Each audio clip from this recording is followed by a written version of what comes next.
My beloved brothers, sisters, and friends, Mes frères et sœurs et amis bien-aimés, je vous témoigne de mon amour et vous salue tous.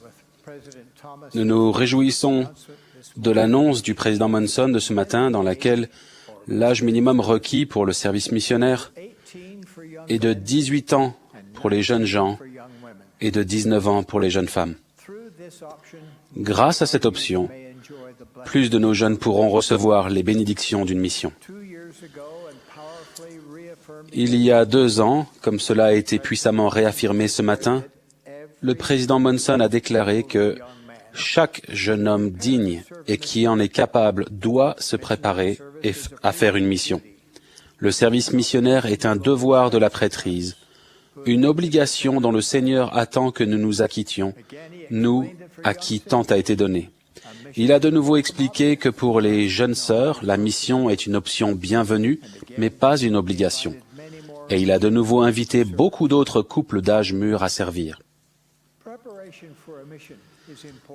La préparation pour une mission est importante. Une mission est un acte de service bénévole envers Dieu et l'humanité.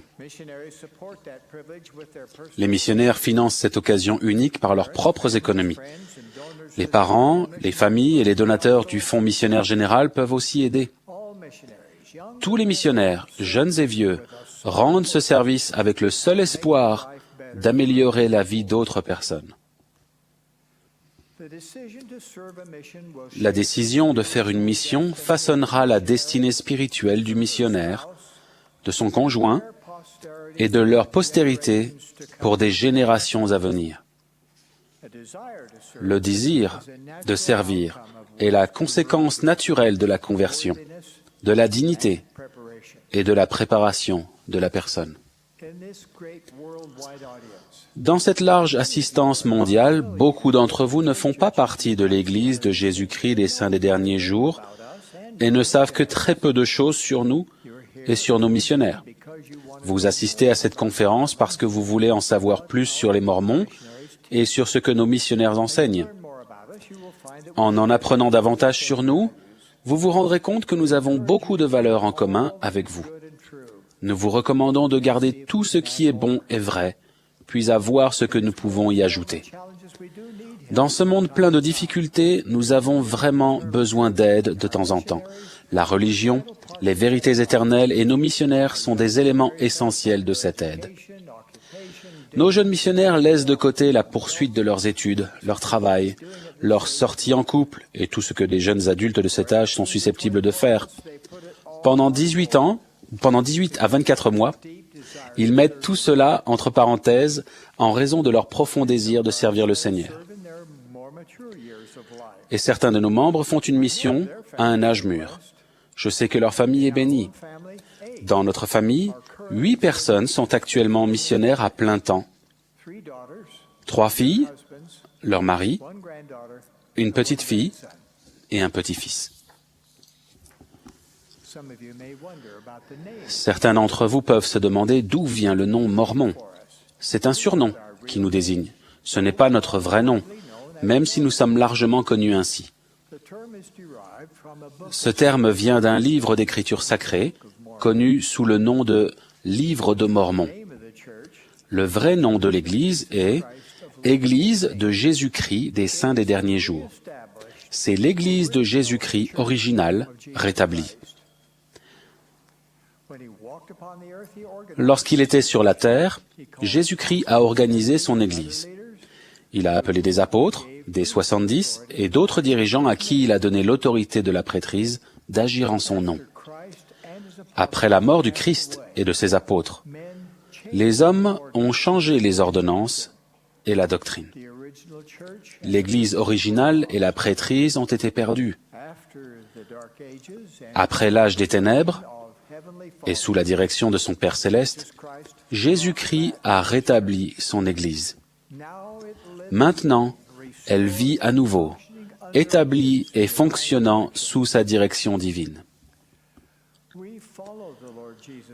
Nous suivons le Seigneur Jésus-Christ et nous enseignons qui il est. Nous savons qu'après son triomphe glorieux sur la mort, le Seigneur ressuscité est apparu à ses disciples en de nombreuses occasions. Il a mangé avec eux, il a marché avec eux. Avant sa dernière ascension, il les a chargés de la responsabilité suivante. Allez, faites de toutes les nations des disciples, les baptisant au nom du Père, du Fils et du Saint-Esprit. Les apôtres ont suivi cette instruction. Ils ont aussi fait appel à d'autres personnes pour les aider à accomplir ce commandement du Seigneur. Aujourd'hui, sous la direction d'apôtres et de prophètes modernes, cette même responsabilité a été confiée aux missionnaires de l'Église de Jésus-Christ des Saints des Derniers Jours. Ces derniers œuvrent dans plus de 150 pays. En tant que représentants du Seigneur Jésus-Christ, ils cherchent à accomplir ce commandement divin, renouvelé de nos jours par le Seigneur lui-même, de répandre la plénitude de l'Évangile et d'apporter des bénédictions aux gens de partout.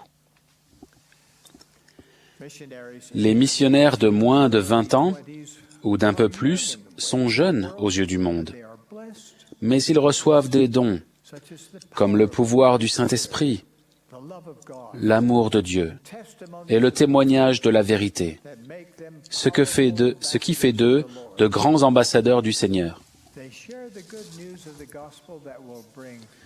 Ils proclament les bonnes nouvelles de l'Évangile qui apporteront une vraie joie et un bonheur éternel à toutes les personnes qui prêteront attention à leur message. Et dans de nombreux cas, ils le font dans une langue et un pays qui leur sont étrangers. Les missionnaires s'efforcent de suivre Jésus-Christ à la fois en parole et en action. Ils prêchent le Christ et son expiation. Ils enseignent le rétablissement littéral de l'Église primitive du Christ par l'intermédiaire de Joseph Smith, le premier prophète du Seigneur des temps modernes. Vous avez peut-être déjà rencontré, ou même évité, nos missionnaires. Mon espoir est que vous n'aurez plus peur d'eux, mais que vous apprendrez d'eux. Ils peuvent être une aide envoyée des cieux pour vous. C'est ce qui est arrivé à Jerry, un monsieur protestant dans la soixantaine qui vit à Mesa, en Arizona. Le père de Jerry était ministre baptiste, sa mère ministre méthodiste. Un jour, Priscilla, une amie proche de Jerry, lui a fait part de la peine qu'elle ressentait à cause de la mort de son enfant à sa naissance. Et du divorce amer qui avait suivi peu de temps après. Priscilla élevait seule, tant bien que mal, ses 4 enfants, 3 filles et un garçon. Tandis qu'elle ouvrait son cœur à Jerry, elle lui a avoué qu'elle pensait au suicide. Avec toute la force et l'amour dont Jerry pouvait faire preuve, il a essayé de lui faire comprendre que sa vie avait de la valeur. Il l'a invitée à aller à son église, mais Priscilla a expliqué qu'elle ne croyait plus en Dieu. Jerry ne savait pas quoi faire. Plus tard, pendant qu'il arrosait les arbres de son jardin, cet homme de foi a prié Dieu de le guider. Pendant qu'il priait, il a entendu une voix dans son esprit disant « Arrête les garçons à vélo ». Jerry, un peu perplexe, s'est demandé ce que ça voulait dire. Pendant qu'il réfléchissait à cette impression, il a regardé dans la rue et a vu 2 jeunes hommes en chemise blanche et cravate qui roulaient à vélo en direction de sa maison. Étonné de cette coïncidence, il les a regardés passer. Puis se rendant compte que la situation exigeait de lui d'agir, il a crié « Hé, vous, s'il vous plaît, arrêtez-vous, il faut que je vous parle !» Avec un regard à la fois interrogateur et enthousiaste, les jeunes gens se sont arrêtés. Pendant qu'ils s'avançaient, Jerry a remarqué qu'ils portaient un badge indiquant qu'ils étaient missionnaires de l'Église de Jésus-Christ des Saints des Derniers Jours. Jerry les a regardés et a dit « Ça peut sembler un peu étrange, mais j'étais en train de prier et on m'a dit d'arrêter les garçons à vélo. J'ai regardé dans la rue et vous êtes arrivés. Est-ce que vous pouvez m'aider » Les missionnaires ont souri, ont répondu « Oui, je suis sûr qu'on peut ». Jerry a expliqué la détresse inquiétante de Priscilla. Peu après, les missionnaires se réunissaient avec Priscilla, ses enfants et Jerry. Ils ont discuté du but de la vie et du plan éternel de Dieu pour eux. La foi de Jerry, de Priscilla et de ses enfants a grandi grâce à leurs prières sincères, leur étude du livre de Mormon et l'accueil aimant des membres de l'Église. La grande foi de Jerry en Jésus-Christ est devenue encore plus forte. Les doutes et les idées de suicide de Priscilla ont fait place à l'espoir et au bonheur. Ils se sont fait baptiser et sont devenus membres de l'Église rétablie du Christ. Oui, les missionnaires peuvent aider de nombreuses manières. Par exemple, certains d'entre vous souhaitent peut-être en savoir davantage sur leurs ancêtres. Vous connaissez peut-être le nom de vos parents et de vos 4 grands-parents. Mais qu'en est-il de vos 8 arrière-grands-parents? Connaissez-vous leur nom? Est-ce que vous voudriez en savoir davantage sur eux? Demandez aux missionnaires. Ils peuvent vous aider. Ils ont accès aux nombreux documents d'histoire familiale de l'Église de Jésus-Christ des Saints des Derniers Jours. Certains d'entre vous sont membres, mais n'assistent pas actuellement aux réunions de l'Église. Vous aimez le Seigneur et vous pensez souvent à retourner dans son troupeau, mais vous ne savez pas par où commencer. Je vous suggère de demander aux missionnaires. Ils peuvent vous aider.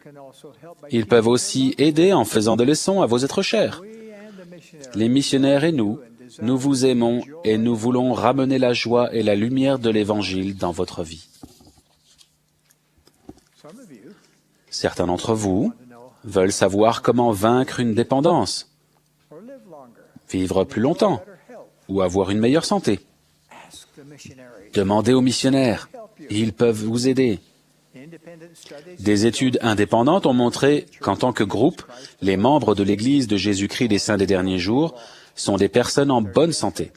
Leur taux de mortalité fait partie des plus bas et leur longévité est plus grande que toutes celles rapportées à ce jour d'autres groupes bien définis et étudiés sur une longue période de temps. Certains d'entre vous pensent peut-être qu'ils ont une vie occupée et frénétique. Cependant, dans leur cœur, ils ressentent un vide lancinant et sont sans direction et sans but. Demandez aux missionnaires. Ils peuvent vous aider. Ils peuvent vous en apprendre davantage sur le vrai but de la vie. Pourquoi vous êtes ici sur terre et où vous allez après la mort. Vous pouvez apprendre comment l'Évangile rétabli de Jésus-Christ peut être une bénédiction dans votre vie, au-delà de tout ce que vous pouvez imaginer actuellement. Si vous vous faites du souci à propos de votre famille, demandez aux missionnaires. Ils peuvent vous aider.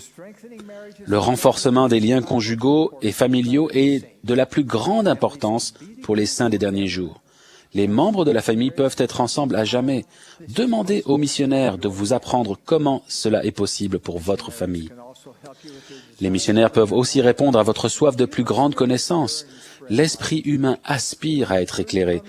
Que la vérité vienne d'un laboratoire scientifique ou par révélation de Dieu, nous la recherchons. La gloire de Dieu, c'est vraiment l'intelligence. L'acquisition de connaissances se fait aussi bien dans le domaine spirituel que temporel. Nous insistons sur l'importance de comprendre les Écritures sacrées. Une étude indépendante a récemment montré que les saints des derniers jours sont les personnes qui en savent le plus sur le christianisme et la Bible. Si vous voulez mieux comprendre la Bible, mieux comprendre le livre de Mormon et avoir une plus grande compréhension de la fraternité des hommes et de la paternité de Dieu, demandez aux missionnaires. Ils peuvent vous aider. Beaucoup d'entre vous ont le profond désir d'aider les personnes en difficulté. Parce qu'ils suivent Jésus-Christ, les saints des derniers jours sont aussi poussés par cette envie insatiable. Tout le monde peut se joindre à nous pour aider les nécessiteux et apporter du secours aux victimes de catastrophes partout dans le monde. Si vous voulez participer, demandez aux missionnaires. Ils peuvent vous aider. Et si vous voulez en savoir davantage sur la vie après la mort, sur les cieux, sur le plan de Dieu pour vous, ainsi que sur le Seigneur Jésus-Christ, son expiation et le rétablissement de son Église telle qu'elle avait été établie à l'origine, demandez aux missionnaires. Ils peuvent vous aider. Je sais que Dieu vit. Jésus est le Christ. Son Église a été rétablie. Je prie avec ferveur Dieu de bénir chacun de vous et chacun de nos précieux missionnaires. Au nom de Jésus-Christ. Amen.